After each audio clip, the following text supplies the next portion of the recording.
Hello, hello, hello, hello. We are live. Excited to be with you all where we are celebrating our self publishing 30 days workshop. Welcome, welcome, welcome. I'm allowing everyone to go ahead and come into the room. We're excited to be with you. I got the team here with me. I'm excited with this all-star panel. We got in the building today of self publishing 30 days. We got those who have actually put the work in.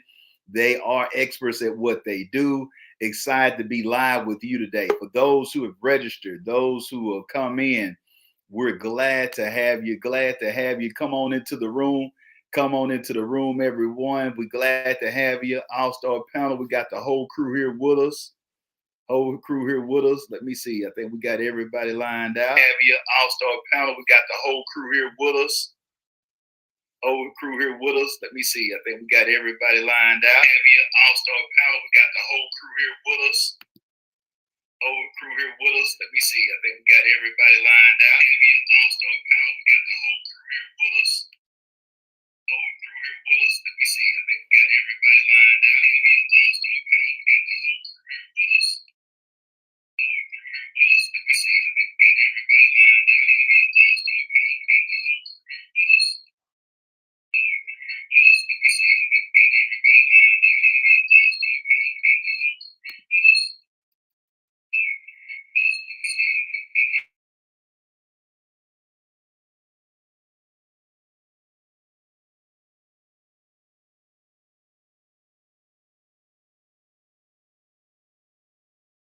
us.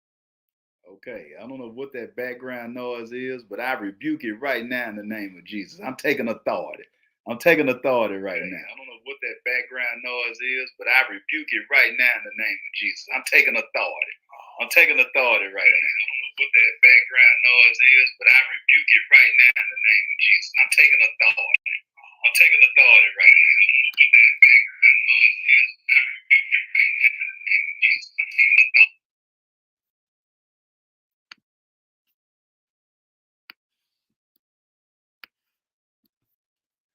All right. Sorry about the technical difficulty. I forgot that I had. We're good now. We're good now. I realized that I had it on another URL earlier today when I was copying the link for somebody and left it on. But once again, we're gonna start this over. We're excited to be with you tonight for the Self Publishing 30 Days workshop. You know how we do it. We keep it rolling. We have an all-star panel here today, and I'm excited to be with you all. Those of you who registered, this will be a treat. I know it's a little bit past October 31st with trick or treat, but you still gonna get some treats today. And it's not gonna add a cavity. I promise you that. It's not gonna add a cavity, no cap. But with that being said, tonight, you will hear from people who have gotten it done. When I talk about doing the book, the proof is in the pudding. Basically, everyone that's a part of this panel, they have published a book. They have gotten it done. So some of you might be wondering and thinking to yourself, Darren, what are we going to chat about tonight? In this workshop, this is going to be interactive. Some of you have done your due diligence and have submitted questions already. I'm going to make sure that we cover those. But then at the same time, some of you, if you have questions tonight, or you want to pose a question to someone that's a part of our All Star panel about their book or their experience after you hear from them, then feel free to make sure that you submit it. If we don't see it, we're going to do our best to get to it, or we can follow back up with you. Also, for those who registered, we're going to have some bonuses and some giveaways tonight that I'm going to be able to interact and share with you at different times, part of the workshop, because you followed instructions, you got it down, and you made sure that you were proactive as far as your approach by being here today, by taking the extra step to register. So I'm just going to go around a little bit for right now. Let's make sure we share this. For those of you who are here, we're live on all these platforms, but don't do like me and have the echo in the background and forget that you had the tab open. But if you could on your platforms right now, because we want to make sure this information is gathered. So let's make sure that we share this. If you haven't shared it yet, let's make sure that we share this while you have the opportunity to make sure we get this shared to everyone. So I'm going to go around the room. around the panel or whatnot and allow for everyone to just, introduce themselves, take themselves off mute and introduce themselves. So I'm going to start first with Nicole, and then on my screen I see Fred. We're gonna start with Queen Nicole. So then we go with Fred. All you gotta do is just say your name. Hello, my name is. It's not Slim Shady. We know that, but at the same time, just do you. You can't mess up your name. We'll pass it to Fred, Phenom, Lawrence, Steph, and LaFlower. Okay, I was laughing because I was like, watch him pick me. And you went right for me first. But hi, everyone. My name is Nicole.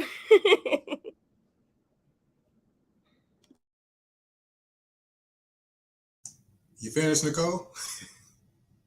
Yeah, he said just say your name. All right, hey everyone, welcome to our workshop. I'm Fred Brooks Jr., Sales Operations Manager for Self-Published in 30 Days. It's a pleasure to have you on. Phenom. What's up, everybody? Phenom, engagement coordinator for Self-Published in 30 Days, as well as a producer, and just so happy to be able to provide a whole bunch of value to everybody here today. What's going on, everybody? This is Lawrence Thompson, man. How everybody doing? I appreciate you guys coming out. Like I said, my name is Lawrence Thompson. I am chairman of communication at Self-Publishing in 30 Days. Let's go. Hello. My name is Stephanie Palmer. I'm the COO of Self-Publish in 30 Days, and I'm excited to add value and receive value. So I'm looking forward to tonight, and I hope you guys have a great time. Hey, great evening. My name is LaFlower Bowie. I am one of the awesome brand ambassadors here at Self-Publishing in 30 Days. Welcome, and hopefully you got some pen and paper to take some great notes tonight. Back to you, Darren. Awesome. Thank you, everyone, for sharing a little bit about yourself. I want to give a shout out to Gina J. Garcia, who are in the building. I want to say hello to you too as well. There's a Facebook user. For my Facebook users out there, the platform that I have, I'm not able to see your name. So when you share something, if you don't mind, make sure that you add your name, because I want to acknowledge you. I want to recognize you. Some of my platforms, I'm able to see it because we're streaming to multiple platforms right now. So if you do have a name, I know you have a name. If you got, please share your name in the chat so I can make sure that we acknowledge you as well. All right, let's get started with it. With the workshop today, what we're going to first start with is, Miss Taylor, good to see you, Queen. Good to see you. Amen. So let's move forward tonight. The focus, what we're going to do is we're going to focus in a few areas. You got the experts on. I'm going to bring them here shortly. So for those of you who are here, your own time, you're ready, you got your pen, we're supposed to rock the house right now with just some fundamentals when it comes to publishing. So what are some of the things that we're going to address first? Number one, what's the difference between traditional publishing, self-publishing, and a hybrid approach, which is basically a combination between traditional publishing and self-publishing? There's really three tiers when you look at the publishing. Traditional publishing is what you will look at more of Penguin, Simon and Schuster, that type of vibe when you're looking at traditional publishers, okay? Publishing houses. Now let's look at self-publishing. Self-publishing became a craze, especially what you was able to have with Create Space. Shout out to Create Space. They got rid of Create Space, just allowed for it to be Kindle back in the day. I know I'm dating myself a little bit, but I remember when just Create Space, then Kindle had their own thing just for the ebooks. And so, at the same time, they were able to do a merger where it just ended up being KDP or whatnot, where they merged everything together.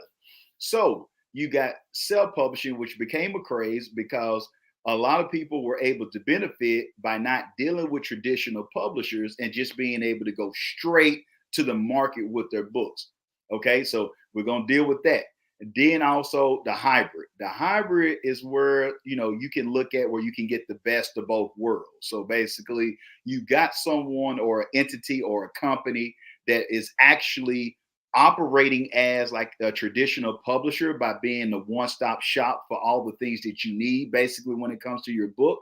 So if you are not an editor, you don't have to look for an editor because, you know, once again, that will be a con that will come with the traditional self-publishing if you're publishing yourself, because at the end of the day, you might not be a professional editor or you might not be a professional when it comes to cover design. So we're going to focus on those areas and show why some people go the route of the hybrid approach so they can just focus on creating the content and getting assistance and still able to have rights and control of their books. So put the information in the notes, put it in the chat. I want to make sure that you're lighting it up. Be prepared for your questions. So let me dive into it. I'm going to start traditional publishing first. Traditional publishing is the old school way of doing it. It's the bread and butter. Both, most of us, when we think about publishing, we focus on traditional publishing because when we grew up, those are some of the books that we got when we was in the library or whatnot at our schools. That's what we saw in college. These are things that we think about when you go to your bookstores or whatnot. This is traditional publishing. Now, traditional publishing is just like it was when it came to, let's say, for instance, the music industry. For those who know anything about music, it has been a drastic change in the music industry compared to how it used to be, where there's been more power given to those who are artists now because they're able to go direct to the consumer, all right, or to the customer. Now, the same thing with traditional publishing. Back in the day, what most people think about with traditional publishing is, I got an amazing story. I know this is on my heart. The spiritual component. God is wanting me to give birth to this amazing book. And I know, Brother Darren, that this is going to be a bestseller. I just know it's going to be a bestseller. Okay.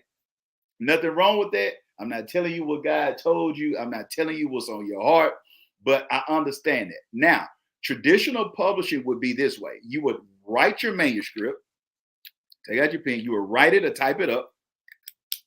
Then what you would do is submit it or get a literary agent, basically somebody who will be a representative of you to be able to stand in the gap between you and the big publishing companies that will be able to have a connect or be an asset because they can get you behind the scenes because most publishing companies don't have the willpower or don't want to allocate funds to sift through all the authors that desire to work with them.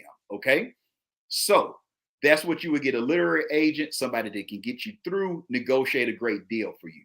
Why most people back in the day, and some even today, will like to have a traditional publisher because they think of it as I'm able to get in an advance. So basically, I create amazing content, I write it, I get a literary agent who's able to broker a deal for me, and now I'm able to get funds. And because the book is so great, the publishing house or the traditional publisher would do the promotions for me to get the book in all the major stores. They got all the connections. And so they will allow for me to generate more sales. And so they will get their money back on the back end. And then I will be able to get residual income because I'll be able to get a thing called, put this in your notes, royalties. Okay. And no, I'm not talking about the royal family. I'm not talking about Prince Henry or Harry or nothing like that. I'm not talking about them right now. All right. I'm talking about royalties where you will be able to get, you know, a dividend off the sales of that book continuing if you got the right deal. Now, the problem lies with traditional publishing is this. Traditional publishers are just like banks. Traditional publishers do not want to waste their income if they don't think they're going to get a return. Traditional publishers are in the business of making money, not losing money. So now traditional publishers, they are wanting to know, what is your network? What I mean by that, how many subscribers or subs do you have on YouTube? What is your presence online? Who is your network? What asset are you far as notoriety where people already know you from? Because they want to have a guarantee that they're going to get their money back. Let me just use an example of this. If someone is doing a deal with Michelle Obama. Okay, her network and her global reach is basically a guarantee or something that they would want to take a chance on, because that seems like a healthy risk with the network that she has. Okay, not everyone is able to say that they hubby is the former president of the free world or the United States of America. Okay, let's look at somebody else. Let's look at the reach of one of the biggest churches in in the United States of America. Anyway, let's look at Lakewood. Let's look at the pastor of that church with Joel Osteen. So it's a good chance if you run in so many, thousands of members, tens of thousands of members, hundreds of thousands of members, when you look at globally and even millions the reach he has, then that ministry would be a great benefit for a traditional publisher. So a traditional publisher is willing to write Joel Osteen or write Michelle Obama a check of so many millions, of hundreds of thousands in advance, because they know by the network alone and the connections they have, they're able to get their money back and then some.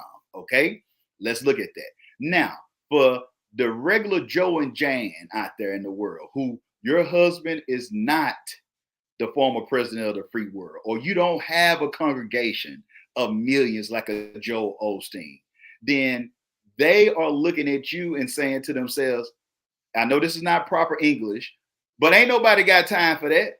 That's how they looking at the situation. You know what I'm saying? I promise I will not be the one who edited your book. So I digress before I progress. With that being said, you have to understand they're not caught up on just an amazing story alone. Use an analogy and a correlation when we look at the music industry. Think about it. All of us know somebody that can sing better than someone who got an album out on the radio. Let me say that again. All of us know somebody that can sing better than some people that's on the radio. But guess what? The person that we know that can sing well or better than the person on the radio doesn't have a top chart, and they're not even on the radio. Why? Because of marketing and positioning. See what I'm saying? And so you have to understand. So even though you think you have an amazing story, they're looking at the quantity of numbers as well, because they can actually make somebody sound better, like a synthesizer or whatnot, auto tune. They can make someone sound better or give them a unique sound by just, cultivating and messing around with the lyrics and the sound of it.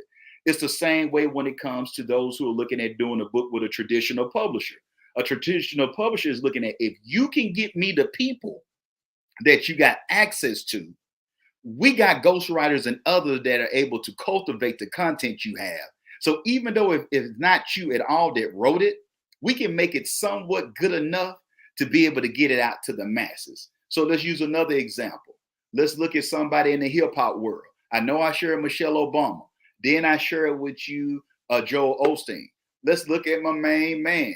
Oh, we talking about Big Goo Wop. Yeah, baby. We talking about Gucci Mane. You know what I'm talking about? Yeah, I'm sorry about that. I had to give a little emphasis there. But with Goo Wop, with Gucci Mane came out with his boss. Who's the biggest boss? Rick Ross. Rick Ross is doing books now. Why? Because the publishing companies know that they have reach.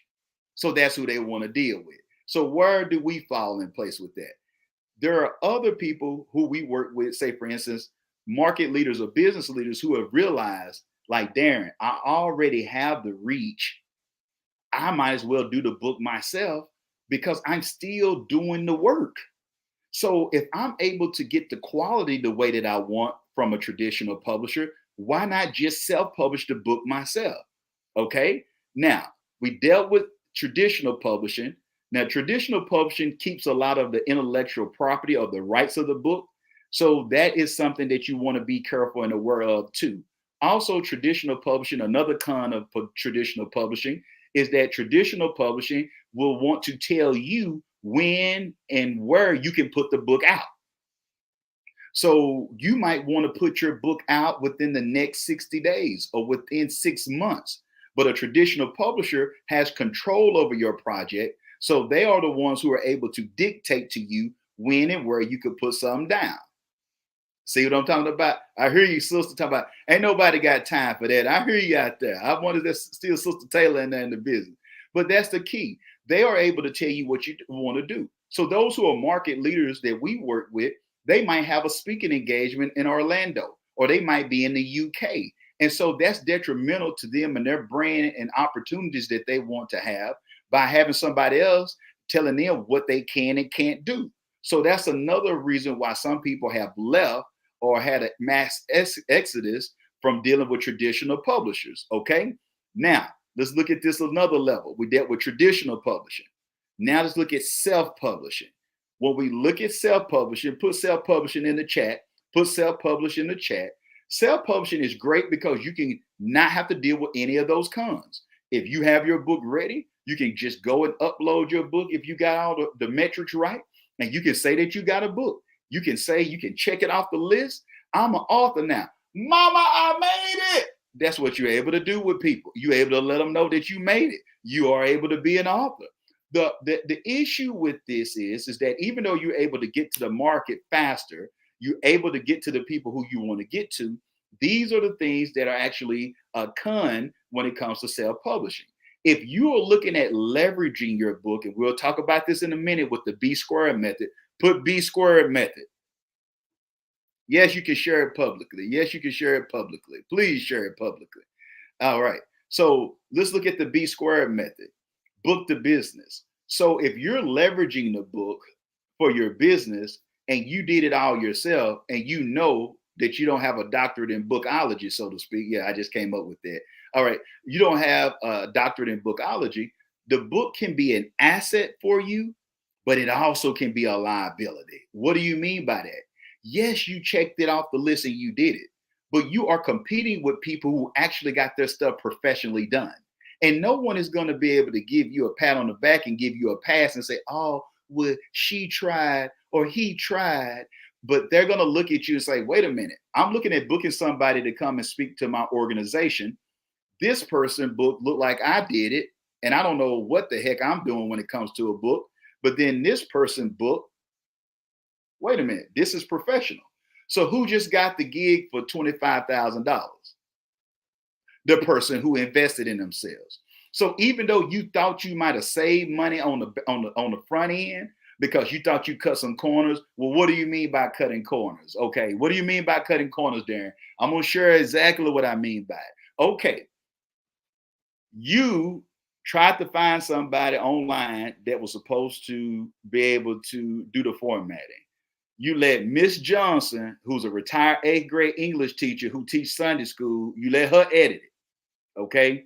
Then you let Ricky Bobby, who did the local No Limit album back in the day or whatnot for Soldier Slim, you let him do the cover, okay? Or your friend cousin who's in the penitentiary, or as we say in Texas, the penitentiary, you let them draw some from jail, and then you had somebody online color it in.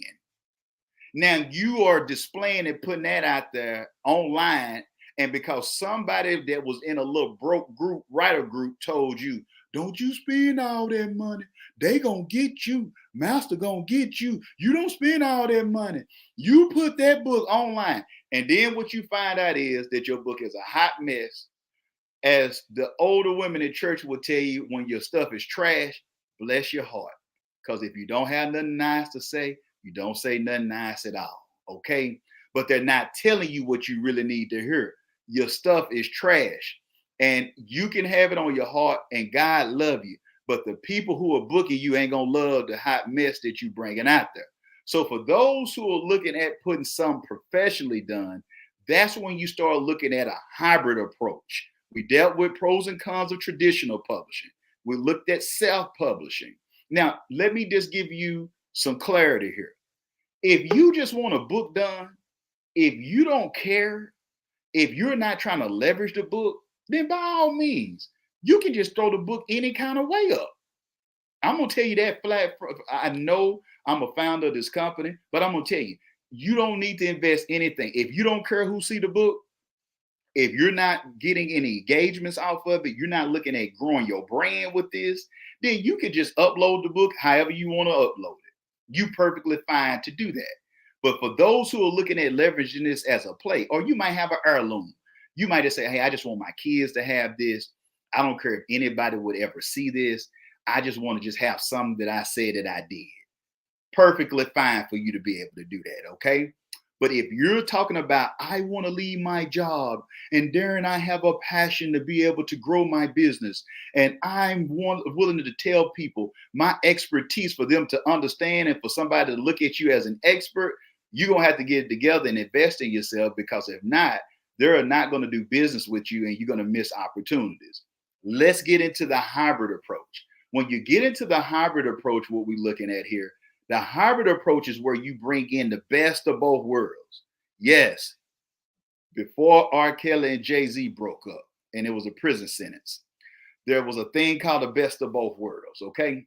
And this is what you get with the hybrid approach between traditional publishing and self-publishing. What do I mean by that? You have a company that's able to set in, that stands in as a traditional publisher, that's able to be the one-stop shop for your publishing needs. So you don't have to become a general contractor. See, some people who self-publish, they have to be a general contractor. They start finding out, wow, I don't know how to do a cover. So now they got to find somebody who can do a design for a cover. Wow, I don't know anything about editing. So now I need to find somebody that can do some editing. I don't know anything about copy editing. So I might need to find somebody to do that. I don't know anything about ghostwriting. So now I might have to find somebody to do that. I don't know anything about proofreading. So now I got to find somebody able to do that. I don't know if I got it copyrighted. Now I got to find somebody to do that. So with you having a full-time job, a family, and other responsibilities, making sure that you're drinking enough water, making sure you get enough calories burned each day, making sure that you keep your mental health together, and making sure that you don't say nothing wrong online so you don't get canceled by media, it's a daunting task. So we want to take you from daunting to doable here today for the Self-Publishing 30 Days workshop by finding ways where you get with a hybrid approach where you have people who are able to systematically outline these areas, take that off your plate, allow for you to be able to actually enjoy the process instead of being stressed by the process. Say woosah, put woosah in the chat. Y'all didn't know I did. Oh, all right then. Yeah, I'm back. I had a hot yoga moment, but I don't have any goats in the room. With that being said, we have explored here, just like when we're looking for Dora to explore, we have explored traditional publishing, we have explored self-publishing, and we have focused on the hybrid approach. So once again, you want to keep this in mind when you're looking at doing your book, because I like to share with people. Also keep this in mind with the hybrid approach. Some companies make money off you as the author. So that's where you want to make sure you have your budget right. Because you might think that somebody did your project for a few $1,000s. Most of us, regardless of what you believe in, if we think something cheaper, we automatically say it's of God.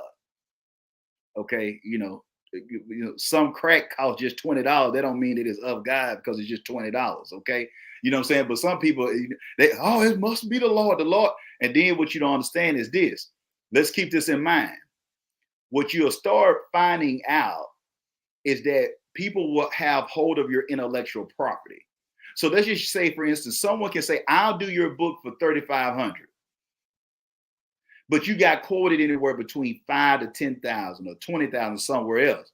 And you thought, oh man, that's expensive, or that's too high.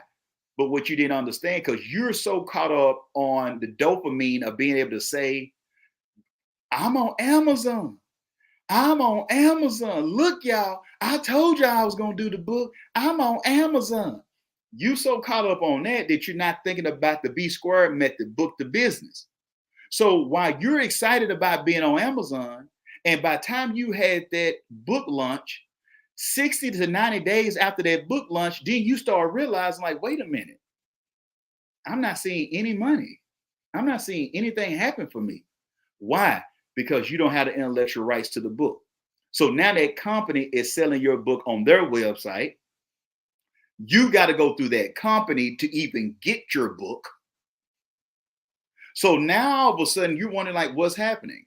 And I was on a panel where there's been so much. If those of you who know anything about Amazon Prime or know anything, what is that? I think it's Amazon Prime. What basically the movie part of Amazon. Okay. Now, also Netflix, Hulu, Disney Plus. I think BT Plus, whatever. Everybody got some on the Magnolia Network with Chip and Joanna Gaines. You can't tell I'm a husband.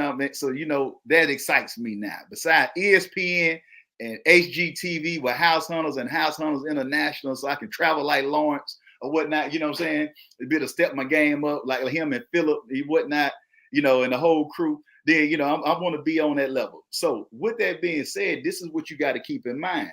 Someone can take your royalties or take your intellectual property. So with me being a part of that panel, because there's so much filming going on in Atlanta and out in LA, there's a gold rush when it comes to creating content.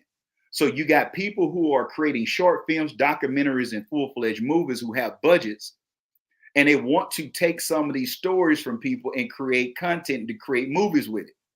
Unfortunately, Lawrence is starring in some movies and stuff right now. Unfortunately, when they were trying to do deals with some of these authors, the authors were short-sighted when it came to the project because they wouldn't have never imagined in a million years that their book would be thought of being turned into a short story or a movie or a documentary.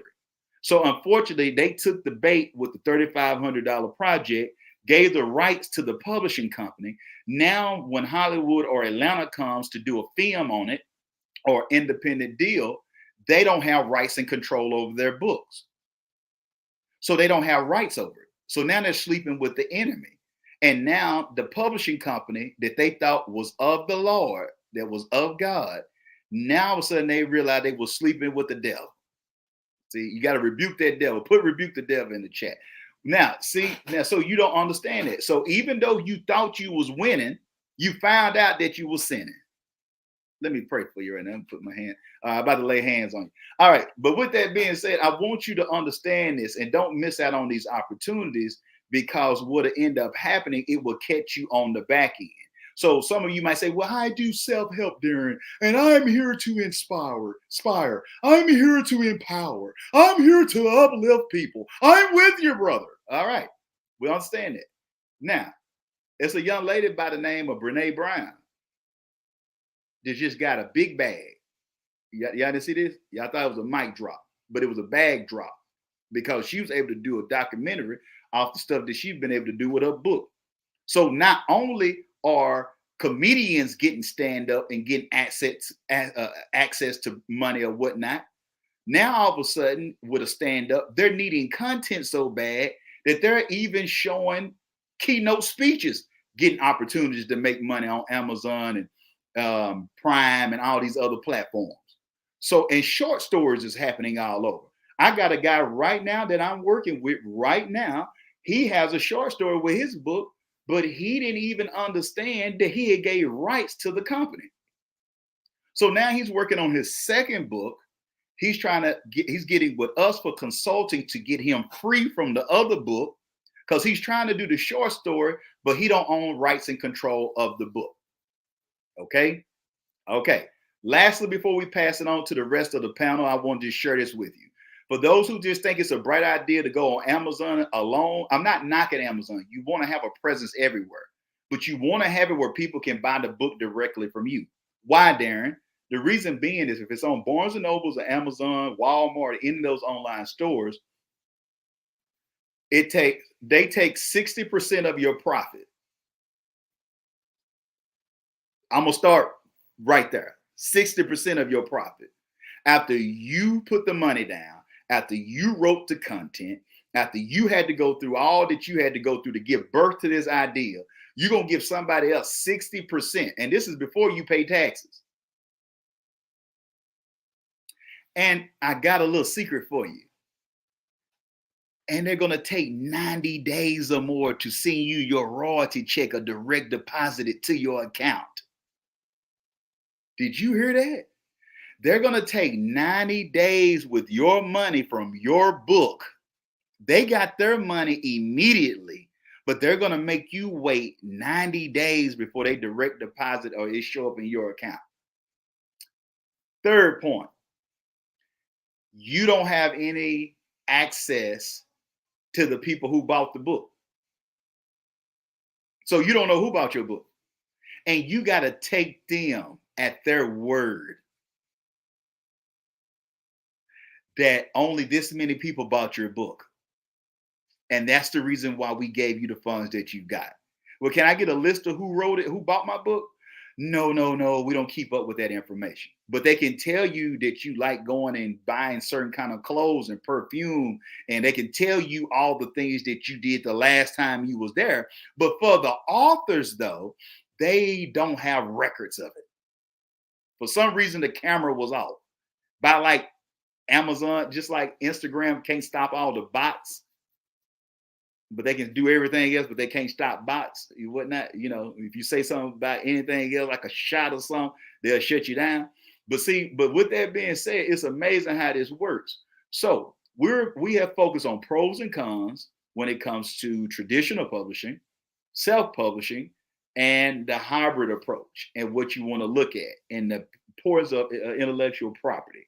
Okay, I think we got some questions. I want to go around. If we have any questions, if you see any questions, Ray, I don't know if you just come in on the private chat or if y'all in the main chat or not. I think I see some stuff in the private chat. Yeah, I see that. So let's see who we got here. I see we got Gina Garcia. If you in here, put your name in. I see Livia D, self-published. That's it. My girl Carlotta is in the building as well. We want to shout out to you all. But if you have questions, make sure you send the questions. I'm going to make sure that I log on too as well to be able to hear and see what's going on, to be able to help work with you all. I want to put it around the room because some of you have had different experiences. So I'm going to start off. I'm going to start off with Phenom, if we could. Phenom, I think we're getting some stuff lined out with you right now. But can you somewhat share a little bit about how you want to present yourself, how you did the book? Now, hindsight is 20/20 vision, so to speak. Now you want to make sure that it's the way that you want it to be able to leverage what you're doing in industry now. Some of the pros and cons. Can you share a little bit about that, if you don't mind? Yeah, so I definitely did the route as you were saying before. It's just like I wanted to go ahead and get this book out. I went I'm not even going to say the method that I went, but I went a way that got the book out as quickly as possible. And I did a lot of the legwork. Me, my girlfriend, and my best friend, we did the editing between the graphic design, the editing, the book, all that type of stuff, and we were able to get that out. And so, in hindsight, I was able to get the book out quickly as possible. The value in it was A1, so people that read the book got a lot of great value from it. Got a lot of great feedback from it. However, the quality of the way that the book was put together and the way that it just visually looks and the way that it feels when you hold it is not to my standard now. I think I did the first book about three and a half years ago, and then I did the other one about 2.5 years ago. And so I've grown as a person, but also as a personal brand since then. So now that I'm looking to expand my brand a lot more professionally, I want to make sure that I have a book that I can just, if I wanted to, I can hand out to people with confidence. Like, hey, this is my book, and the way that they just hold the book instantly tells them a lot about myself. Almost like how a business card. If you get a cheap business card, you're like, I don't know about this person, but you hand them a hardcover book, and, everything's well put together. That's essentially like your book, your business card, but in a creative way. So I had a cheap business card before, but now I'm putting together a well put titanium NFC tap business card now. So that's what I did, and so now I'm looking to make that change. Awesome. Thank you so much, Phenom, man. I really appreciate you sharing that. And see, that's the nugget that we want to be able to expose you all to here today. I've had so many clients who come back because they had a wonderful experience with our company. And then they come back and other people they know, it's like, wow, you got beat for that. You got this happened. Like, we have people. That's why I reach out and we do the type of work that we do to give back, because I've seen people, who actually put real money down, like put $4,000, $8,000 down, 10,000, and don't even have books. You know, don't even know where they can get their own books at. You know, and that's a shame to me. And so you got to be careful with the rhetoric and watchful of who you're listening to, because there's so many groups who thinking they doing the Lord's work by telling but you have to take it with a grain of salt and know, I know I don't have time to be doing all this. I don't know. That's not my lane. So don't let somebody hype you. Well, all you got to do is just take that and just upload it. It's a whole lot to that. You see what I'm saying? So don't, just like some of us found out during the pandemic when you had to be that homeschool teacher for them kids of yours. Now all of a sudden you got a different respect for some of these teachers. I don't know why they don't treat Junior right until you was locked up with Junior. And then you realize what those teachers was going through. You see what I'm saying? So that's the thing that you got to understand. So don't allow that to be you. And one more thing before I pass it on to as well. I had a woman who had a great ministry. She was already international. People were bringing her in. Honorariums, being able to serve, being used in a mighty way. But she took shortcuts when it came to the book because she didn't see the value of it. But the enemy used that as a way to attack her in her ministry, because her ministry was one of excellence, one of integrity. But she shortchanged the book. It was a hot mess. It didn't represent her at all. And man, she got backlash. I mean, people who were already hating on her anyway, that just gave them the door open to be able to go in on her. So they took to Twitter, they took to social media.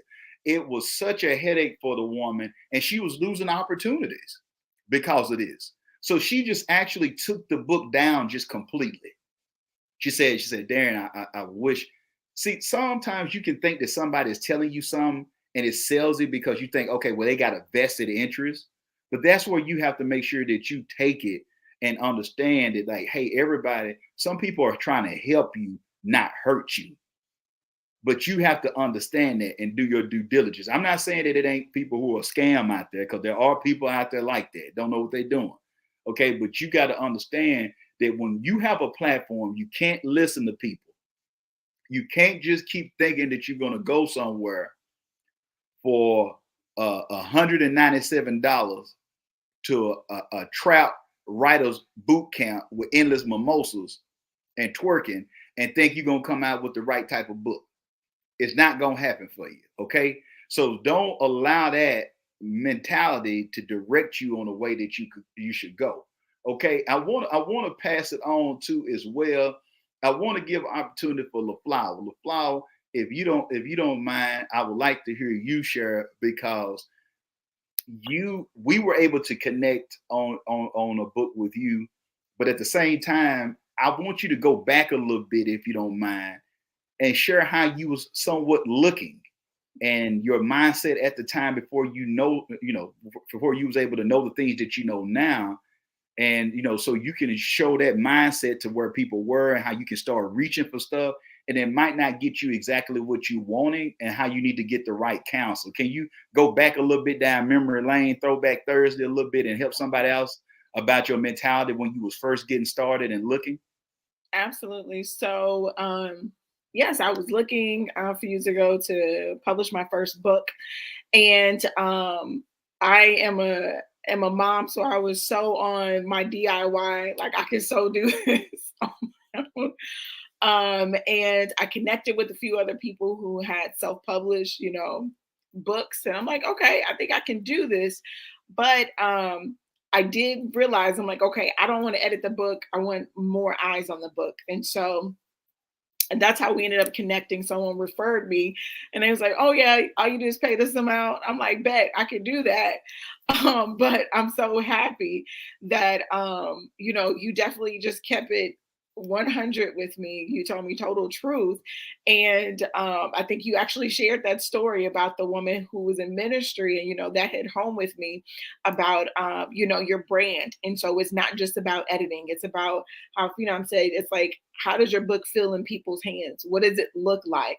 And before I came to you with the editing piece, I had already paid someone to do the graphics. And by the time we got to actually formatting and I'm sending everything to the team for you guys to put it together, you guys told me that the graphics, the book cover was in the wrong format. And so the person I had hired to do my book cover, I couldn't get in touch with them. That she took my money, but she didn't send me all the different file types that I needed. It was just a PNG. So it was a big mess. But I'm so grateful to the professionals that you know, are on the team, because you guys were able to redesign that cover, and I was going crazy. I know my husband, he was going crazy too with me. With me trying to publish this book, because he's like, you're always saying I can do that, I can do that, I can do that. But I'm telling you, with publishing a book, it's like I definitely needed that team to come through and to level up and to bring that professionalism to represent my brand the way that I want it to be.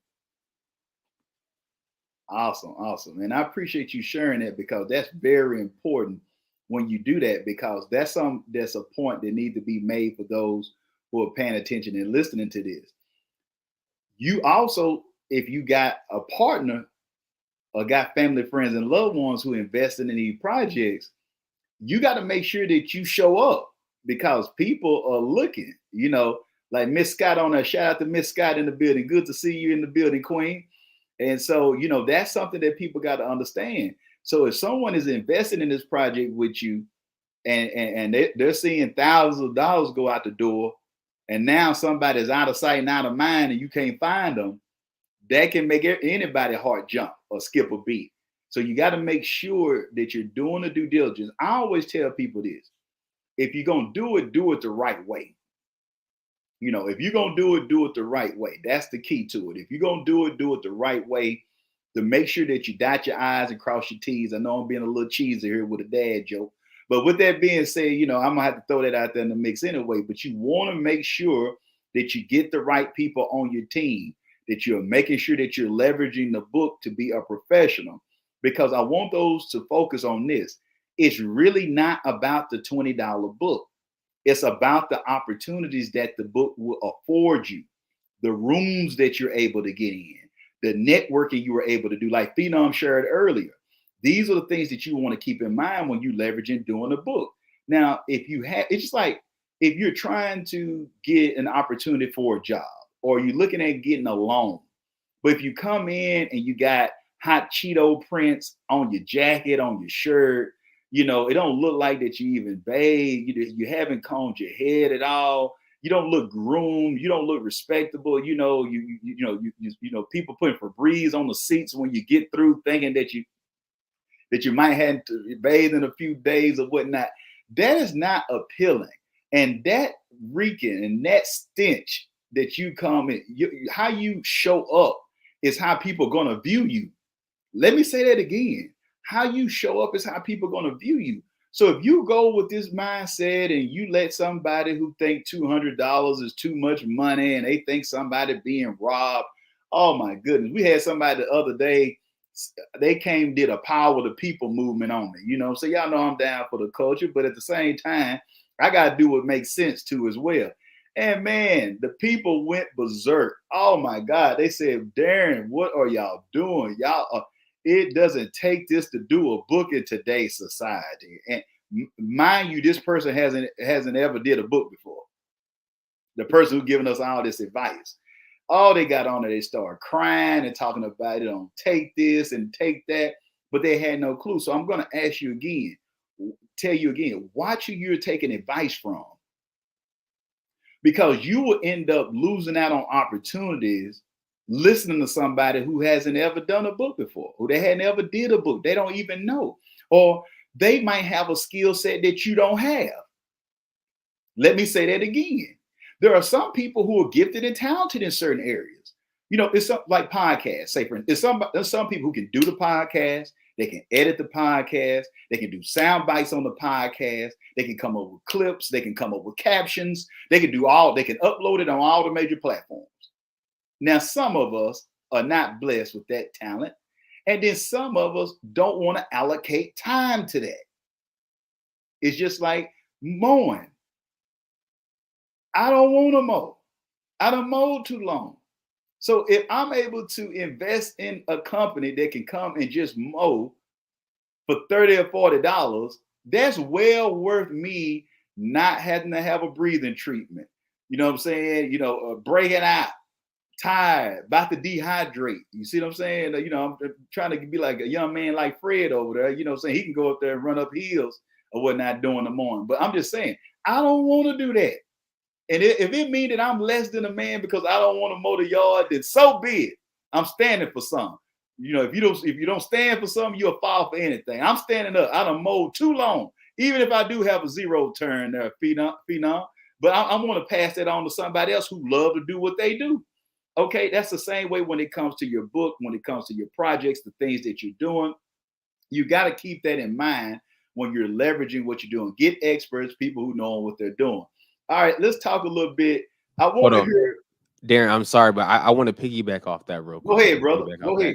So I think another thing is that we need to realize as authors or aspiring authors is that we have to look at the book as something more than just a book. As you were saying, you have to think of it as a business at the end of the day, your book, the business model. So a lot of people, we have a habit of wanting to have hands-on every single thing that we're doing because we want to have control over it. But if you're running a business, at the end of the day, you don't want to have control over every single thing because it's going to run you dry. And when it starts to run you dry, you won't be able to do everything as efficient and as effective and as clean as you would like. So being able to have the capacity to say, you know what, I'm going to allow somebody to take this over because this is what they do full time.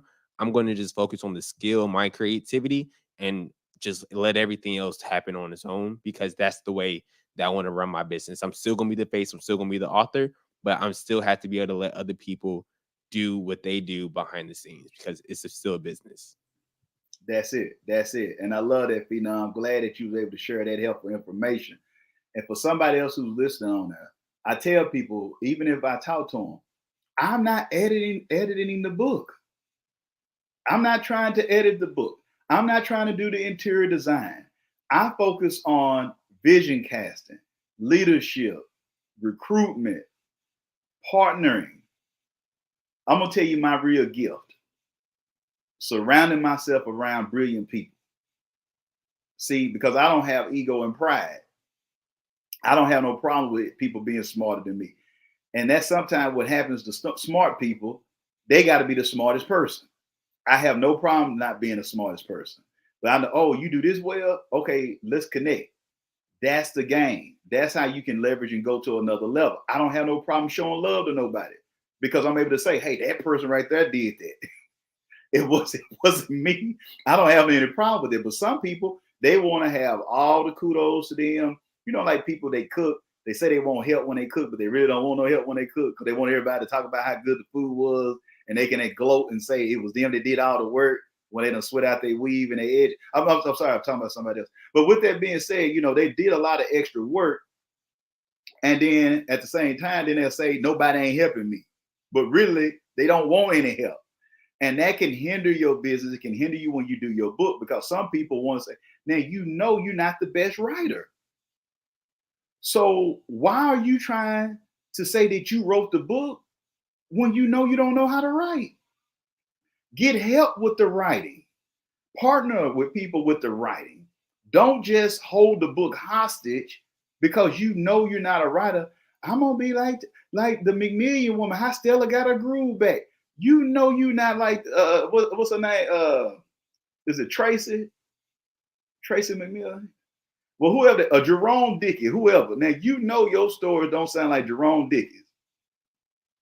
You over there talking about you left the refrigerator going, you heard the ice machine going off, somebody ran into the car, and you thought that was poetic justice or something. You thought that was lucky or whatnot in poetic justice. You thought you really had a scene. You got somebody look like a broke down Tupac and got a little thought or whatnot that showed that like they was on Love and Hip Hop. You put it together, and now you think you got the next best urban novel out. That's not the way to do it. You see what I'm saying? So, Fred, I want to bring it to you, Fred, if you don't mind. Fred Brooks, Sales Operation Manager. Fred, I want to just go from a different lane with you. I want you to talk a little bit about your mother. You did a book, your first book, but then you created an heirloom piece. So I want to talk a little bit about you memorializing, so to speak, or having where you, of course, she living inside of you all. But at the same time, I want to talk about the piece of what you did for your mom by creating that heirloom piece for the family. Can you speak to that? Yes, sir. Um, I strongly believe that the best thing to write about are those things that you're passionate about, right? Because the words, the vision, everything just flows easily. Yeah, my mom passed, so it was a little bit difficult to put that heirloom piece together, but the vision was still there, the passion was still there, so the book came together pretty easily. So that book was called Dean's Cuisine: 67 Recipes Commemorating 67 Years. So my mom was a great cook. She brought a lot of people together throughout her, with her food, with her recipes, holidays, so on and so forth. Her house was the place to be on Sundays to come and eat dinner, right? So she left binders on binders of recipes, like probably 22 binders that I went through and hand selected 67 recipes. So my first book, it took me a little bit longer to write because it was my very first book. I'm still getting the feel for being an author, for bringing the book together. But the second book, Dean's Cuisine, 67 Recipes Commemorating 67 Years, I probably put that book together in about a month. And that's because I just had the passion, I had the drive. I want to leave something that I can pass down to my kids. For those who don't know, I got 2-year-old triplets, right? And so if you got passion, if you got vision, there's no excuse why you shouldn't put that in writing. Because your vision or your hurt, your pain, your success can actually help somebody else. And you can pass that down and give it back. Like Darren said, you don't have to have everything. You don't have to be a jack of all trades, because we have people on our team that can help with every step of the process, which is why I connected with Self-Publishing 30 Days in the first place, because I felt the value that, and they felt like family, and I felt like this was real. This wasn't somebody trying to scam me. This wasn't somebody that was trying to take my royalties, trying to take my rights to my books. They genuinely want to help me succeed. So as you guys can see, now I'm a contributing member as a sales operations manager. Like Phenom spoke to, your book is your business card, right? So I've given books to people that I've given business cards to before. They didn't call me back on those business cards, but they did call me back after I gave them that book. Because now you're being creative. You're going above and beyond, and you're doing those things that people aren't willing to do. I'm not going to say that writing a book is an easy process, but in my opinion, it's well worth it. And the doors and the windows of opportunities that it's going to open up for you goes well beyond, like Darren alluded to earlier, those $20 book sales. That's what I got, brother. Hey, that's amazing, Fred. I'm glad that you was able to share that information, because that's very important, because you have been able to do that. And also you was able to partake and be a part of a co-authoring program too as well. And you was able to create content. But that really meant something to me, because, with Fred's mother or whatnot, and her, and her transitioning, it was amazing to see him take that and do that for the family. And it's done with excellence. So this isn't, oh my goodness, we trying to find mama or big mama stuff and it stains on it, and then your cousin Reggie took one because his wife wanted to cook a pie, and then George messed around and burnt one up. See, that right there, that ain't keeping the tradition going. See, Fred did it where now for generations to come, he has triplets, 2-year-old triplets. And now all of a sudden that's able to pass on to them. They're able to bring it out in the holidays. It's a piece that's around the home, where they're able to savor that moment or whatnot, and be able to have that food and be able to talk about the great times and experiences that they had with his mother. And then tips for the go-getters. He had that because that's part of him networking, doing business, leveraging, being in the corporate arena for all those years. That was a benefit for him too as well. So it's about leveraging what you have, knowing that it will be the thing that will take you to the next level. So Fred, go ahead. You got something else you're going to add to that? The co-author project. Footprints of Success. Of course, you guys can see that we got volume 2 coming out now. I was a part of volume 1.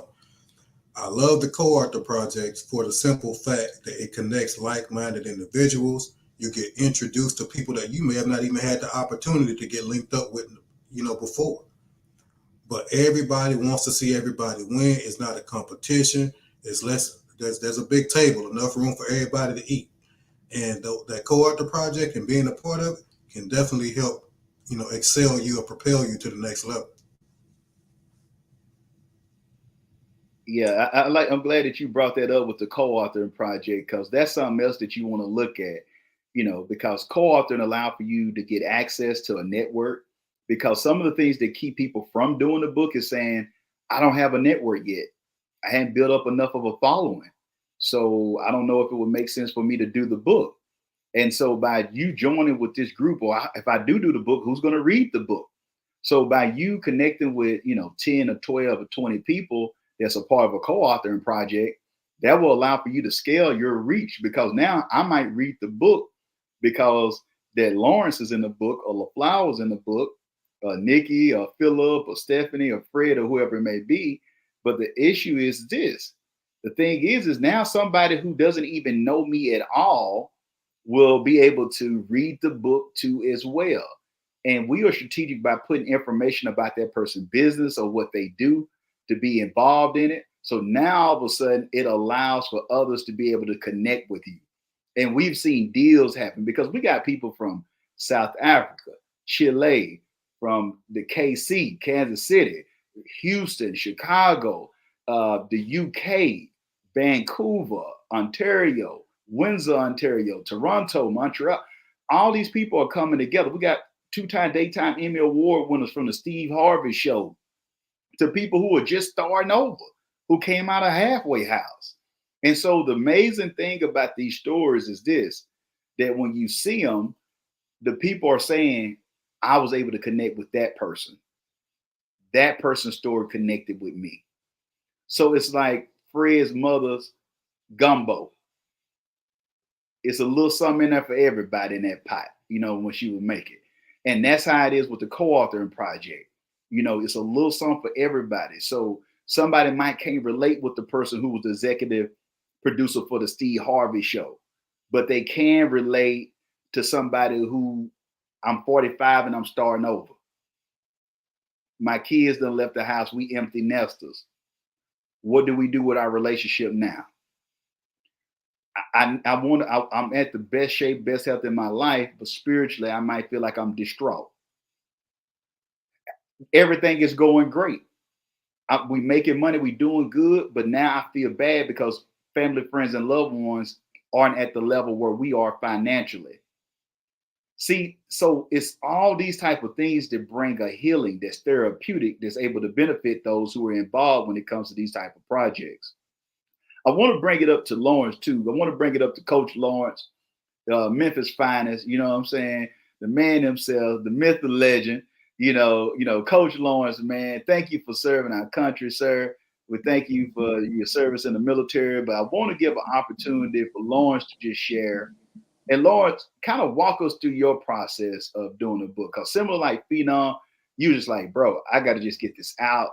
I need to get some things done. But then also I had, some time later where you was able to reach out like, hey, man, I wish I would have took some advice on some stuff. There's some things that I wish I could have changed. And we've been able to come together and working on some new projects and whatnot. So can you speak to those people who are looking at getting started and feel like they just need to do any and everything to get moving? Can you talk to them about, your mindset and how you started out when it came to this particular process and what you've learned over time about books and how to do it the right way?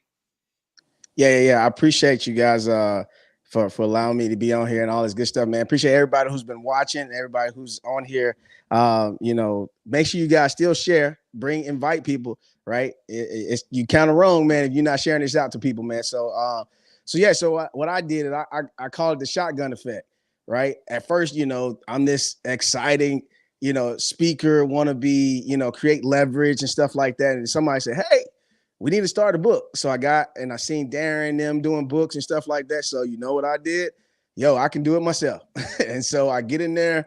I'm military. You put it in front of me, I'm gonna make it happen. You put it in front of me, I'm gonna do it and get it done. So that's what I did. Like I literally did a book and put a book out. And when I put that book out, I threw it up on those Amazons and all that good stuff. But when you start to read it and whatever, you see all the errors, all the flaws, all that type of stuff in there. To where I did put a disclaimer in the front, say you might see some errors in this junk, but it's all good. But I realized that that's not the way to do it, right? That's not the way to put it out there. That's not the way to be professional. Like LaFlower said, be professional in what you're doing, because the big goal is that you want to make sure that you create the leverage that you need so that you can get through and get to the place where you're trying to go. And so what I saw with the book is that I need to make sure that I'm very conscious of what I'm doing and not just try to shotgun it. Put the shotgun down. Don't let that spray happen. Go ahead and grab bow and arrow and go in a straight path the way you need to go. And so as I started to go through the process, I reached out to Darren. I was like, yo, bro, I really want people to just know. And I think the book is going to help me. Give me the business card. But, I'm one of those, I can't write. My teacher told me that you one of the worst writers in my class. I'm like, yeah, I appreciate that. You know what I'm saying? It's all good. Can I just get a C to get out here? You know what I'm saying? I'm straight with that. But you know what I'm saying? I was the worst one. I was that type of person, but he gave me the framework, gave me the plan and say, okay, this is the way you look at it. And I'm like, bet, cool, let's go. And then I took this approach, and this is what I want to tell to those who are inspiring authors, those who don't think that your book is worth it, or you don't have enough energy and all that type of stuff. I want to say this: don't be the thief. Don't be a thief and a robber, because there's information, there's things that you got to put out. There's things that we need to experience because you got it in you, and we can't experience that until you release it. And so if you don't give it to us, then you become the thief and the robber for us to get to the next level. But check this out. As we get to the next level, you move to that same level. You move higher. You start going for it. So we start to share what you got to give. You start to see the fruit of the labor that you put out. So you got to plant those seeds. And now my book, and now I look at books now as being a seed planting. And now as they get planted into the right people's hands and getting whatever, it creates the leverage. There are people that know me that I don't know them, but they know about whatever I do. So now you see me speaking. Now you see me doing all these different things. Now it has created the leverage that I need to actually get in these rooms when I don't have the PhD that you get from college. I got a PhD that you get from high school, public high school diploma, but I don't need the PhD that is from college, because now I have that book. I have those ideas. I have those things put out of me. And now people can read those. And though now when I come in and speak, they're like, oh, that's that guy. I'm like, yep, that's me. And then I go blaze the stage, blaze the mic, and ready to go from there. So what I would say to everyone is that get with a team that has a plan. Get with a team, get with somebody like Self-Publishing 30days.com. Make sure you go there. Get with them so that you can have that plan. Because the more strategic you are, the better you can hit the target. Literally, in the military, we have plan, then we have another plan, and we have another plan. Why? Because we have to eliminate the target. We have to get to where we got to go, but we cannot use shotguns. We don't use shotguns on the battlefield. That don't exist. We use guns that will shoot one round and get where it got to go. And we say, hey, no wasted rounds. So if you don't get with a team and you just out here shotgunning, you're going to be wasting rounds and looking for another magazine to upload your gun to shoot where you got to go. So I'm going to let that go and get out of there, man. Thank you, Lawrence, man. I really appreciate you. Amazing job as always. That's why he's the chairman of communications with the company. And I want to just bring this point up because having that strategic mindset and focus on what you need to do is going to allow for you to go to the next level when you're doing what you need to do, and getting with the right team, having the right focus. And some people don't believe this, Lawrence, but this is very true.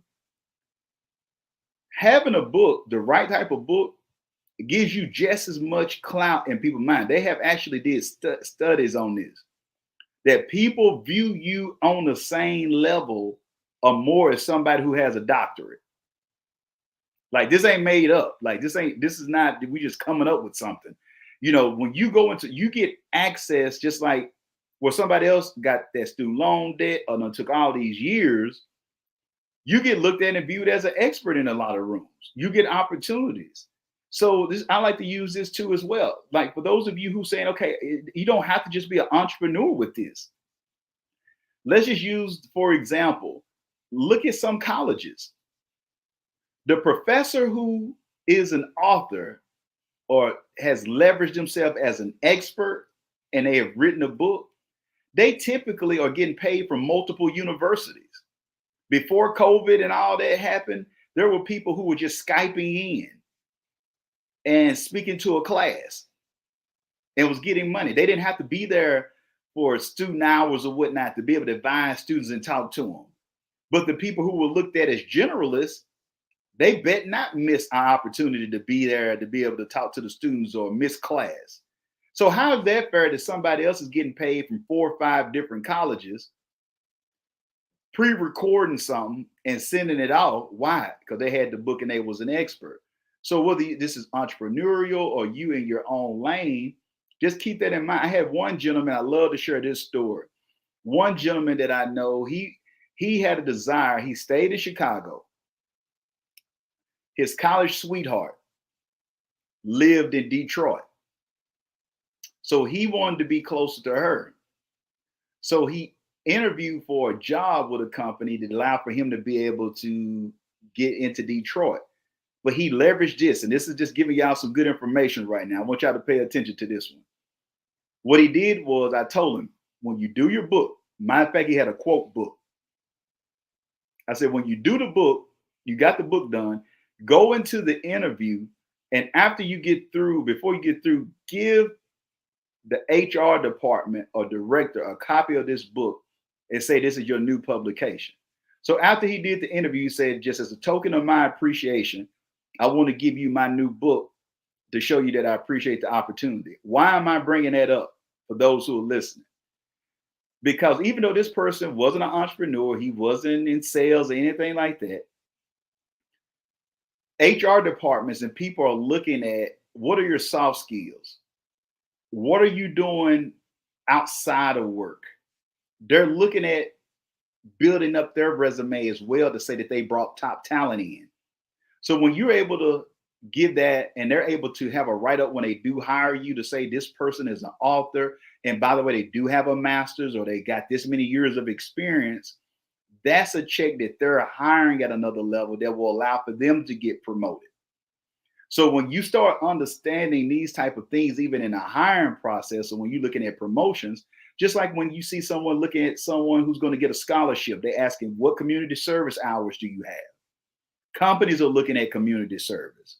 So when you're doing things like getting the book done and leveraging that too as well, that's a benefit from you that can help you in your day-to-day work.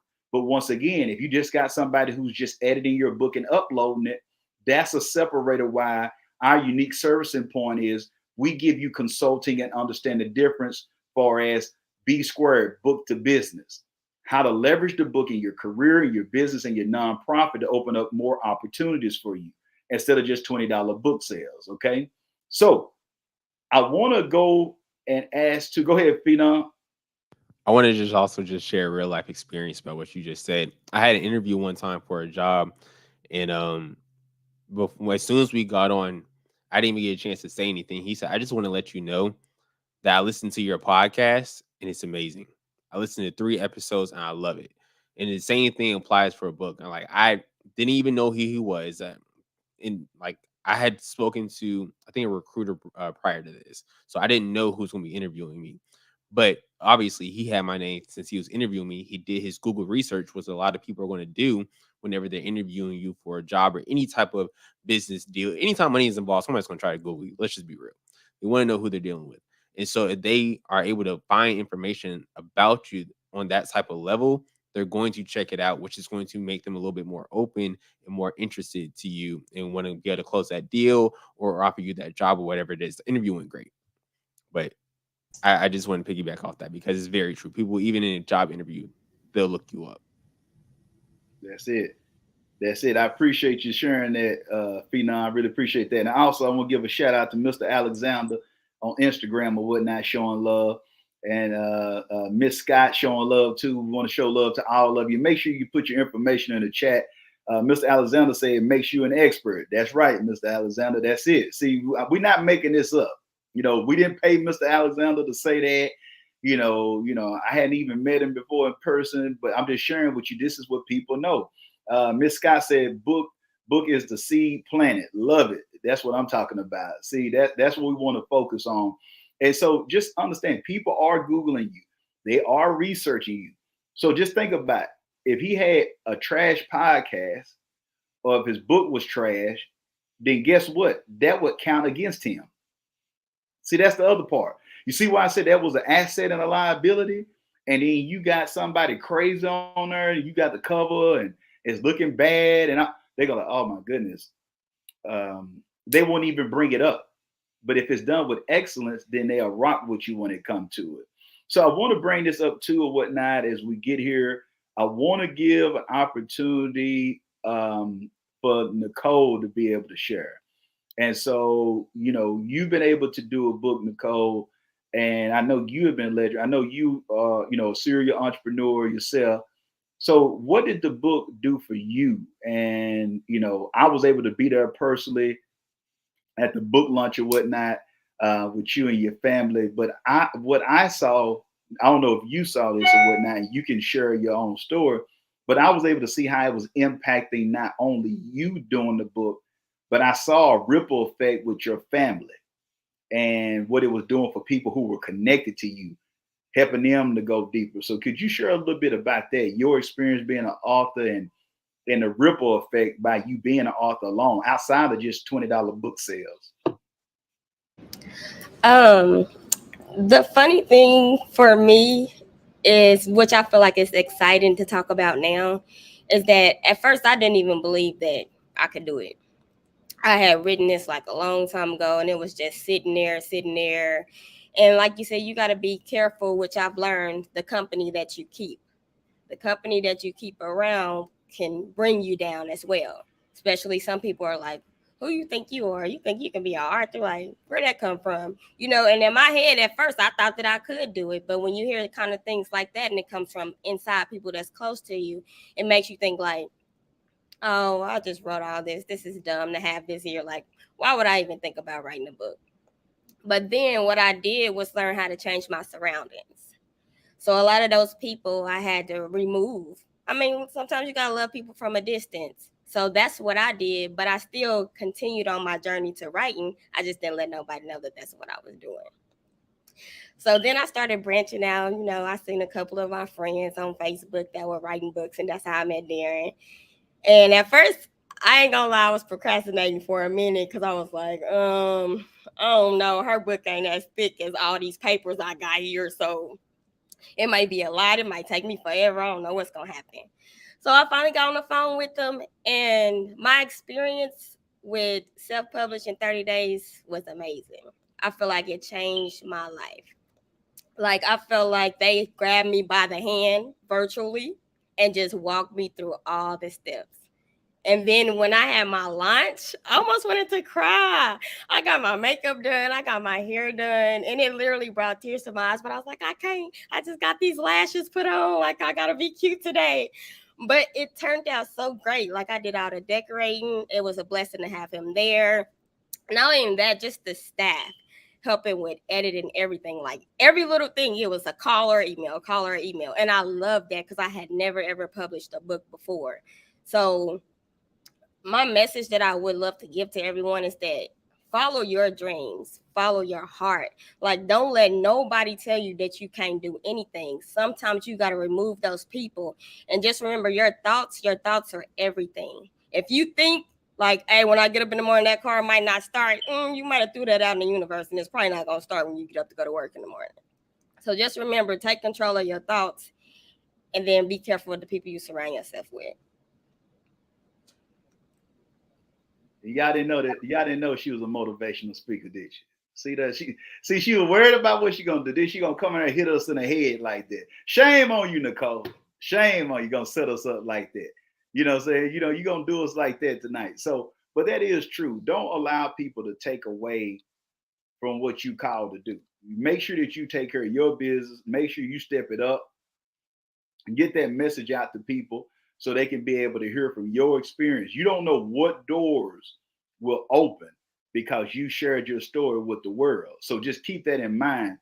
And I want to thank you, Nicole, for sharing that, because that was a special moment with me being able to be there too as well, me being able to see it for myself, the hard work that you had put in, what it meant, family, friends, loved ones coming in to be able to celebrate that moment. You know, that's important. And a lot of other those who are here too. I was there for the flowers as well. Even, you know, Fred's, you know, that's a whole nother story. His book lunch, that was a whole nother story. We ain't gonna talk about that tonight. You know what I'm saying? But him and his wife celebrating that, you know, that's before the triplets. They could go outside then. It was outside before they had the triplets, you know. And then they had the triplets then, you know, but they'll be back outside again. They still moving around. But I want to also give an opportunity for the COO of Self-Publishing 30 Days. I want to give Miss Stephanie Palmer opportunity because she brings the editing component. And she's an author herself. But what would you like to share with people when it comes to editing, Stephanie, that they need to think about when it comes to doing a book? When it comes to the editing part, or even just, you know, writing a book in general, a lot of times people think that when they submit their rough draft, the work is done. And that is a myth, and that's a lie. That's really when the work begins. How we have cultivated the process is it is actually a process. And what you had shared earlier, I believe, Darren, you had shared that it is therapy. Typically you're going to, you know, go through several rounds of edits, but you're also going to go through therapy as you're going through it, because as an editor, or as someone who, you know, I'm a self-proclaimed book therapist, go through and ask the hard questions. A lot of times people are just writing, they're sharing. And Lawrence, you said, you know, like you had shared, you know, you may not be the best writer, but you have a phenomenal story. So being able to help cultivate that, be able to pull that out of people and be able to say it in a way that is still their voice. Because when you're writing a book for the first time, you don't know what your author's voice is. You have no idea. But the thing is, and when I tell everyone, you get to create it.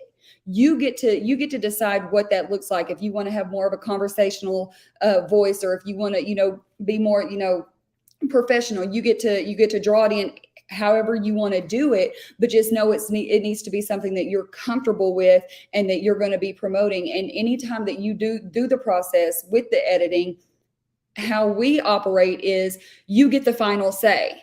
So we're just going to share with you, aside from grammatical errors, please let us correct the grammatical errors.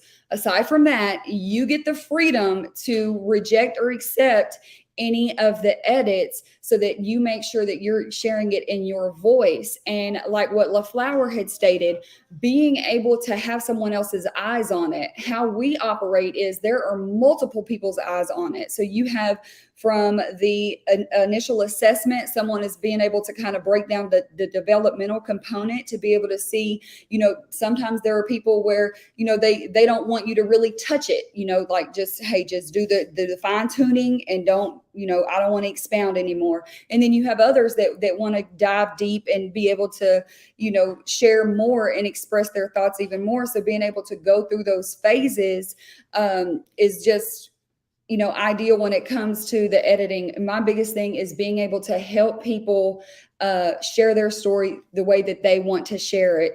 And like, I mean, right now I'm working with several women that even as I'm going through the editing process, like it's therapy for me too, because I'm reading it, I'm digesting it, I'm processing it right along with them. So like Nicole had shared, you know, like we, you know, held her hand through the process. You know, we're going through it too. So everything that you're experiencing, you know, we're experiencing it to some degree when it comes to the editing department. So my advice is for anyone who wants to write a book, who wants to share their story, to be open to feedback. Because even if you express something, you know, a certain way, there is another way that you can say it that can be perceived in a better, you know, an easier, more proficient manner. And just, you know, also be ready for the process, because you're going to have to process it multiple times, especially when you're sharing your life story or something that you had to heal from during the process. So that's what I have.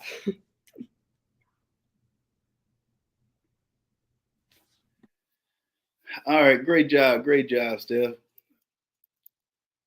I appreciate you sharing that. Now, I wanted to bring that up too because you have to understand when you do this, when it comes to creating the content for the book, you want to make sure that you understand that the publishing company is not the enemy.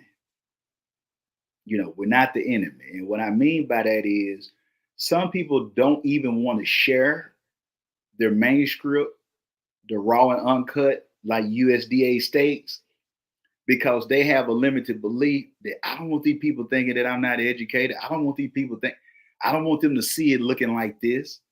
But I like to share this example. It's just like going to your local practitioner. You have to be willing to allow for that person to know where it hurts or to be able to evaluate you, to diagnose what they think from their expertise of what needs to be done so you can get the results that you want. So if you got a cough, but you're there talking about your big toe, then that's not really helping that person, dictate to you or examine or find out what needs to happen for you to be able to get the healing that you need or to be in a better shape. So that's the same way that I want those out there who are creating content to view it. It's not about you having perfection. It's about progression over perfection. And so when you keep that in mind and have the right mindset, a lot of it is psychological. So when you keep your psyche right and you come from a healthy place of that I'm partnering with somebody, and then yes, I can let that baby go to school for the first time. I can drop it off at the babysitter daycare. They're gonna take care of this baby for me. When you understand that and you understand the power behind that, and that you're working with somebody, so when it does go public, because it's still private when you're dealing with your publishing company. So when it elevates and go public, now you can just be like an IPO on Wall Street where you can ring the bell because you're comfortable because you know everything is in alignment. So I just want to share that for people because some will fight tooth and nail because they think they need to make it perfect before. Well, why are you even investing in a publishing company to help with you when you think it ought to already be perfect? So don't think that somebody is hiding and snickering and throwing stuff at your screen or at your manuscript. Like, oh, can you believe how stupid that person is? They left that out. Like they're not doing that. So they're there to help you because you not being able to do it on that level gives them job security. So they're there to help assist you. They are professionals. So just keep that in mind. And before we close this out, I just want to give an opportunity. I don't know if we have any questions or not, but I want to leave it for the panel right now. What is something else that you would want to share with somebody who's thinking about doing a book or desiring to be a part of a co-authoring project, whatever it may be? If it's something that you have going on, I want you to share it too. If you have a project that's coming out that you want to let people know about that can help them, share that. Just whatever you want to share right now, I want to give you all the opportunity. So we're going to go around. I'm going to start with LaFlower this time, then Stephanie, then Lawrence, then Phenom, then Fred, then Nicole, and then I'll close it out. So let's go ahead with you, LaFlower. All righty. Oh my goodness, so much great information tonight. I guess one other piece of advice I would tell someone is to get a book budget. Think about talk to who you need to talk to, have those responsible conversations, and really create a book budget. Because as we stated multiple times, your book is going to be one of the best business cards that you can hand out, right? So realistically, create a book budget so that you can at least start your project. If you are working on your first project, consider partnering with us in one of our awesome co-author programs. It's a great way for you to not take on the full responsibility of a book, but for you to become a published author, for you to rock it out with some awesome like-minded people, like Fred said, and to just go through that publishing process. And one of the we have a few projects going on right now. One is called The Wife Union. It's an awesome book about the truths and misconceptions of marriage and being a wife. And so we're super excited about that. If that speaks to you, definitely reach out to get more information about that project. Over to you, Stephanie. Hey, just real quick, Steph, before you go, I want to bring up what LaFlower talked about when we talk about budgets. Now, this is information that's helpful because this is a workshop. What you don't want to do is don't show up and not even have an idea of what you want to invest. Because that's like an amateur move, and that's why you showed up to the workshop. There's no such thing as a dumb question. If you don't know, you don't know. We all are ignorant of something. Ignorance just means you just don't know. I don't know the temperature of polar bear toenails in Antarctica. That ain't something I know. Now, somebody from National Geographic will know that. I don't know that. So I don't mean that I'm stupid because I don't know that. Okay, now, if you take the information when you know that and then you choose not to know it, then that's when you can be looked at as stupid. So you're not stupid by this, okay? We all need help with this. But I like to share this with people when you show up. It doesn't have to be our company, but if it's somebody else or us, when you come and people say, okay, you get this whole plethora of stuff of what's your calling. It's a bestseller. I know I need to get this done. It's amazing. You just hear my story. And then when somebody asks you, okay, so do you have a budget for this? Or what are you willing to invest in this project? Or where can you start? And you say, I hadn't thought about that. That's a straight amateur move. Because that means that all that other stuff that you said, it's not even valid, because you wouldn't go out to eat not knowing or not even contemplating what the budget will be for you. You know, if you got $1 menu and you know if you at Ruth Chris or down south at Papa Do's. So you know that, okay? So you don't go into that restaurant sitting down at Ruth Chris or Papa Do's thinking to yourself, you're going to get something off the $1 menu. That's not happening, okay? So when you're doing a book, you got to take the same, it's transferable skills. The same way you think when you go to eat, or if you go to a half off store or the dollar store, and if you go to Trader Joe's or Whole Foods, you better not walk in Trader Joe's or Whole Foods with $5 thinking that you about to do some shopping in there, because your little feelings going to be hurt. So the thing is, it's the same way when it comes to your book. At least be able to speak with clarity. Okay, I'm able to put this down, but not coming in there saying, well, I hadn't really thought that far. But you want to talk an hour and a half about how amazing this book going to be. Well, you've been thinking about something. So don't act like you don't know that it's going to be an investment when it comes to this. And let me just give this for clarity. A book, depending on where you work, a book can be anywhere between $5,000 to $15,000. Just mid-range people, and then anything else can be 20 to 100, depending on what you need and what you desire. Okay, and that is to put the book together. Now you can't think it's like a printer. If you buy a printer, it might come equipped with ink, but if you're going to keep using that printer, you're going to have to buy more ink. So you can't think what it takes to put the book together is going to be your ongoing marketing for the next 15 years. It's just like a business. I can't invest one time in my business. I have to continue to feed that business so it don't become anemic, so it is able to have the proper nutrition. Okay? So just keep that in mind. Great point, LaFlower. Stephanie, we're going to pass it to you. Okay, and y'all both said some great things. My parting piece of advice would be, and it's piggybacking what you said, Darren, if you have the idea to write a book, the idea does not become income until you invest. So you're going to you got to invest time, you're going to have to invest resources, and you're going to have to invest in someone who has done it before. The biggest takeaway that I would want to also share is outline. The more detailed your outline is, the less chances of you having writer's block will be when it comes to actually writing the manuscript. Go into detail of everything that you want to share. I'm going based on like a woman's inspirational book.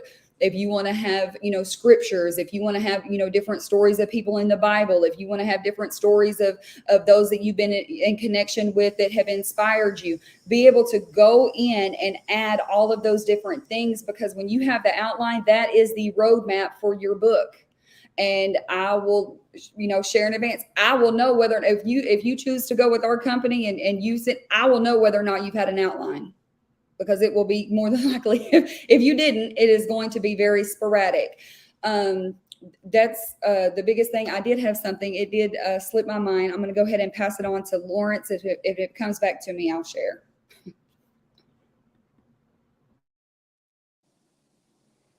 Y'all heard that bar? You know what I'm saying? The 3 eyes. I know. I seen people write it down. She had those 3 eyes out there. So she dropped the bar. So you're gonna have to listen to the replay to get it back, though. You know what I'm saying? So we're not gonna repeat it because we want you to get the replay. So that means you're gonna have to watch the whole thing all over again and get to it. But anyway, my last thing that I want to say to people is we have this identifier as humans, and it's our fingerprints, right? No matter where you go, no matter what you do, they're going to ask for your fingerprints, right? Because it is special to you. Nobody has the same fingerprint. It is special to you. So your book with this ISBN number that you're going to have is your fingerprint. And as you doing this book and you getting this book out and putting this book out here, it's going to go way, it's going to like go beyond you, right? So I look at this like this, right? I have nieces and nephews. I don't have any kids. So I have nieces and nephews, and they look up to me because I'm the elder guy. The book is my fingerprint for them and their kids' to say, hey, somebody in our bloodline has done something. And so my book has now left a fingerprint in the world, in the universe, that if they Google me when I'm dead and gone at 103, they will see that their uncle did something. Why? Why is that possible? Because now I've given them permission to not have an excuse to be something amazing. So when you get your book out, when you put that book out, you partner up with selfpublishing30days.com. Make sure you go ahead on and go like and do that. You're putting that fingerprint out that nobody else could do. So that your lineage, your bloodline, those who follow you, those who looking up to you, they now have something that they can say is there. And you don't know who you giving permission to be the next best top seller. You don't know who you giving permission to be the next speaker around the world. You don't know who you giving the permission in your bloodline to be the greatest of all time. You don't know. So get it out your system. Quit holding hostage like Darren said earlier, and let us get that, man. All right, I'm gonna yield the mic because I get excited and I'll keep going. Maybe we should let you go last. That's it. That's it. That's what we're gonna have to do, Phenom. You see how I did that? Now, back in the day when he would do keynote speeches and you be in the audience, he'll say, grab that or take that. You know what I'm saying? So I'm channeling my inner did it right now with my did it box. I'm gonna take that. Take that. All I have to say is don't get in the way of your own success. Focus on progress and not perfection, because perfection does not exist and perfection never gets done. So focus on progress. All right, so I'm gonna keep it short and sweet, so I can keep it all the way 100 with y'all. In my opinion, writing a book is the beginning of your path to greatness. Stop letting people who probably won't support you anyway talk you out of doing your project. And here at Self-Publishing 30 Days, we got something for everybody. If you want to be an author, we got you. If you want to be a part of a winning team and help others win, we got you. We're hiring for brand ambassadors right now. I'll drop my information in the chat so you guys can reach out to me if you want to, help others and make some extra money doing so. We got you.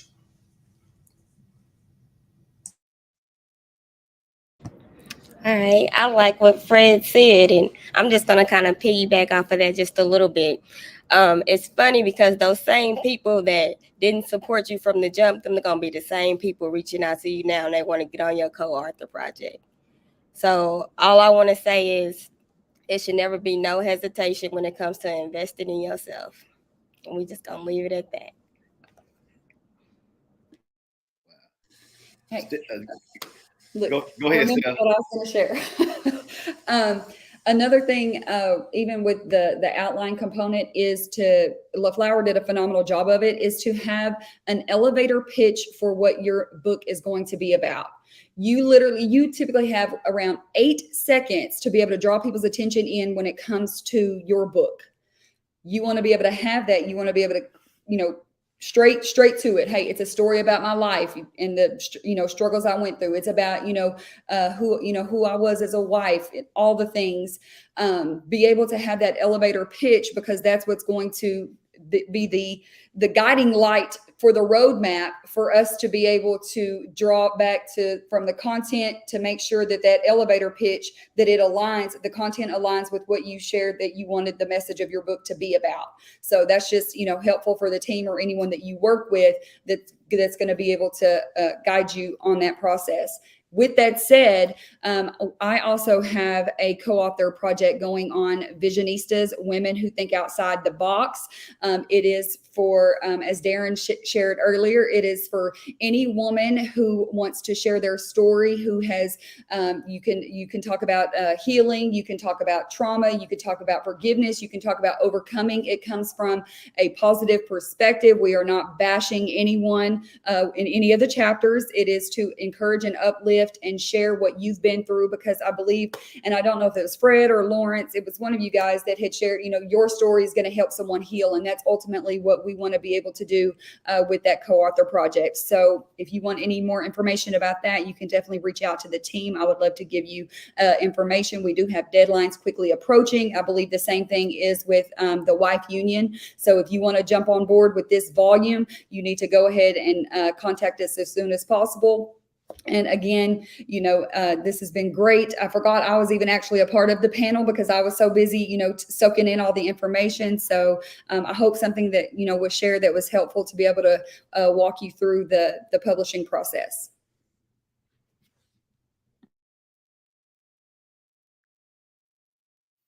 All right. Let's see here. Okay, we got it lined out. I was just giving some information for these projects so y'all can see it. I'm just going to show it real quick. So if you need some information, I'm putting up the information that you can find it at info at Self-Publishing 30 Days. We'll be able to get a hold of you, or if Fred shared his information, you'll be able to have it too as well. Info at selfpublishing30days.com. You can reach out about some of these projects that, so you can have, if you got interest in any of them. Let's see here. I'm just putting it on all the platforms, depending on where you're looking at it, so you can see it. So you're not saying you didn't get the information. It's info at selfpublishing30days.com. So even if it's a different email, we'll get you in contact with the person who's over that particular project. Also, one of the things that I want to be able to share about too before we close it out is that also Lawrence has a project too that he's doing too with Footprint of Success. So for those who are looking at, we're partnering on that deal. So those who are looking at being a part of Footprint of Success too as well, we want to go ahead and drop that. And then it's matter of fact, can we share some information about it, if you don't mind, Nicole? Can we share about what's about to come out? If you don't mind, can we share a little bit about what you holding? Since we're gonna show some love to the people who showed up tonight, can we give them a little ski taste of what they're gonna experience or whatnot? Possibly tomorrow. A little sprinkle. So I'm not gonna share too much detail, but I'll just give the title. So the next co-author project that I'm working on is going to be called The Power to Empower. So I'll just kind of let that sit there for a little bit. Awesome. And I appreciate you sharing that about that project coming out. Fred shared some information earlier. If you're looking at a brand and being a brand ambassador, you heard that information shared. We want to give you an opportunity. Simply with this being said, that being a brand ambassador is this: there are people that's a part of your network that desire to do a book. You don't know that because you are not looked at in your community as a resource to do books. So they wouldn't think of asking you or even sharing it with you. What we do is provide a method. This is not you doing 1,000 sales calls. We're just allowing for you to use your social media to be able to share things that we have going on. And if anybody in your network wants to benefit from some of the things that we offer, you get paid for it. So our core value is to create win-wins. And that's wherever you have positive impact, it intersects with income. So this allows for you to benefit by helping people. We don't need you to do anything wild. We don't need you to be able to have a doctorate in bookology. We don't need any of that. It's just a method we have because there are people in your network that are like sleeping giants who want to give birth to a book, and you're just not aware of it. So you can continue to work your job, you continue to run your business. We just have a way that you can create another stream of income by just being a book ambassador and just share some of the things that we have going on, helping somebody and helping yourselves at the same time. You know, it's getting close to the holidays. Who would want to make some extra money or whatnot? So we wanted to share that information. But with that being said, I want to give shout out to Olivia D. Great workshop. Thank you all. Awesome job. Awesome job. Thank you. Thank you, Queen. We appreciate you reaching out. Also to Miss Scott. Miss Scott been representing hard on here tonight too as well. I want to make sure we give her a big shout out too as well. Let's see here. You don't have nothing to lose and everything to gain by being a brand ambassador, and it doesn't cost you anything. Exactly. It doesn't cost you anything.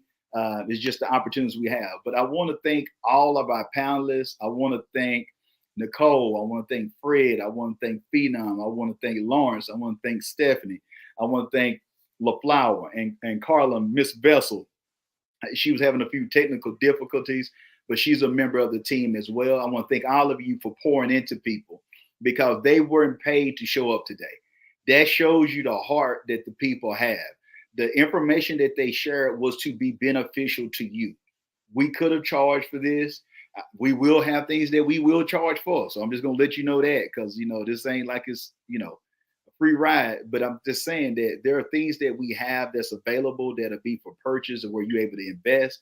But they gave their time from their families and from their businesses and them having to get up in the morning and do stuff later on tonight to be here for you all.